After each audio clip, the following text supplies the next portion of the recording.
Hey, I'm Caleb. This is one of the projects I'm doing for the 12 Gifts of Christmas series with Rick from Woodwork Life. Today I'm going to be making spoons several different ways. If you have any tools in your shop, I'm sure that you can make this too. First things first, I know it's going to come up real quick what kind of wood to use.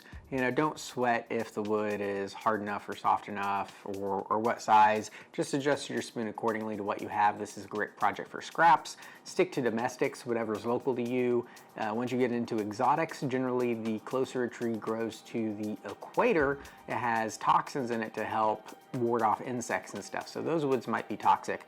But if you don't live close to the equator, beech, birch, cherry, oak, maple, all those woods are going to be pretty good. If you're just beginning, soft maple is probably going to be better than hard maple because hard maple's hard.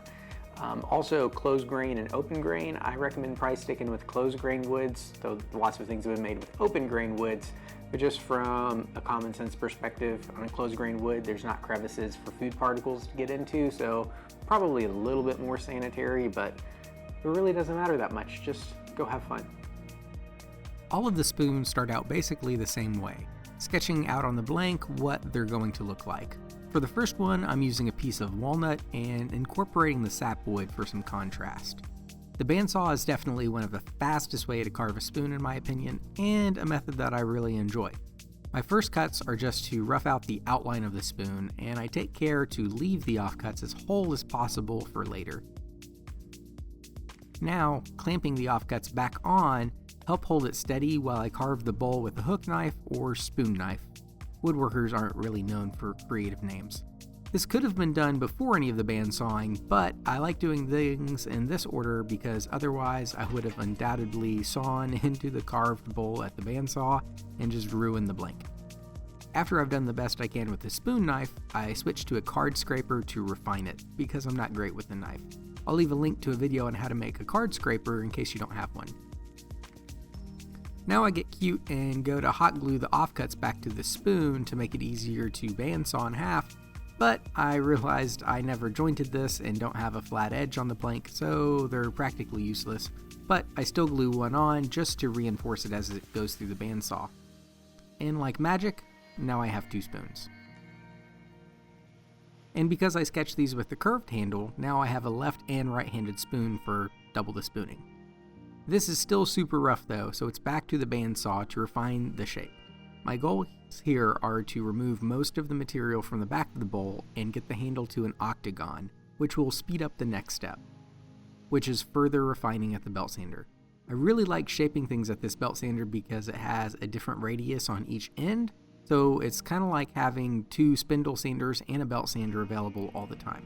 And at this point, these will just need a little more hand sanding and finish, which will come later. For the next one, I'm going a bit wild. I'm starting with a wedged piece of wood which will make a larger bowl possible. I'm thinking this will be a good coffee scoop spoon thing kind of deal, but with an even larger piece of wedged wood, it would be how you could make it a ladle. Now, there's no excuse for what's about to happen. Only someone who really needs a spoon or has something to prove to the "of course you can make it with those tools" commenters would ever attempt something as boneheaded as making a spoon with a jigsaw. But I really need a spoon. The straight lines were easy, but to get around the bowl, I made a bunch of cuts in and then used a screwdriver to break out the chips. Then smoothed it out some with the jigsaw. The same technique worked to create the arch on the handle.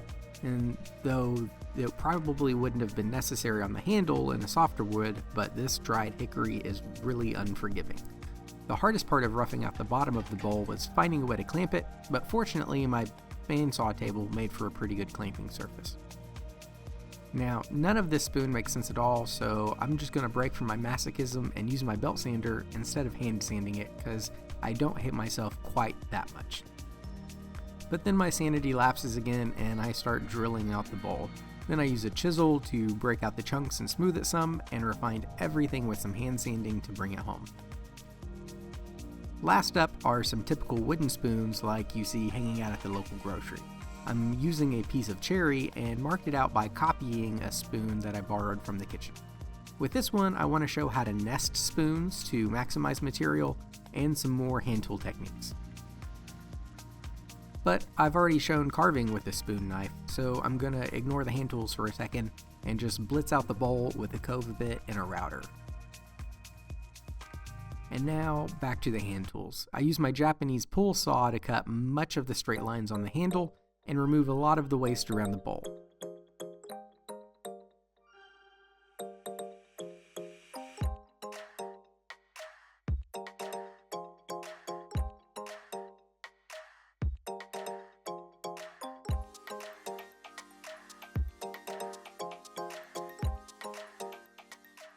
The Dozuki does a great job cutting straight because of how wide the blade is, but that means I need to switch to a coping saw in order to get the curves.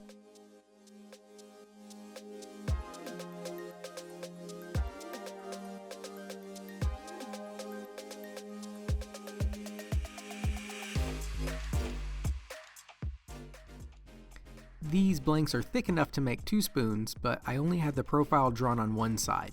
Now that it's cut out though, I can see the profile on the other side, so I route out the bowl on the opposite side before smoothing it. And for this I use my power hand spoke shave, which is going to be easier while they're thicker since I don't actually have a real spoke shave. And now to split it in half. Because I can't be consistent with hand versus power tools or machines for any of these spoons, I'm going to go back to the Dozuki and see how much of my rotator cuff is still intact. Also, apparently I don't know how to use my vise. With the spoon split, I refine the shape with my random orbit sander instead of the oscillating sander. Of course, hand sanding works too. Before finishing, I wet all the spoons with water and then let them dry and do a final sanding. This will keep them from getting fuzzy the first time they get wet. And now it's time for finish. I use some Howard's Butcher Block conditioner, which is a food-safe oil and wax blend, which can be reapplied as needed.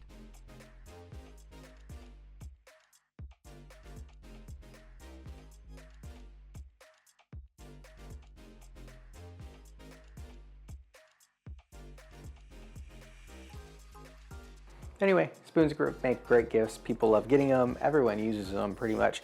And one of the fun things is they're fast, and the more character they have kind of makes them better because then you know it's handmade and not something someone bought for $2. Anyway, I hope you learned something or at least entertained. And until next time, make time to make something.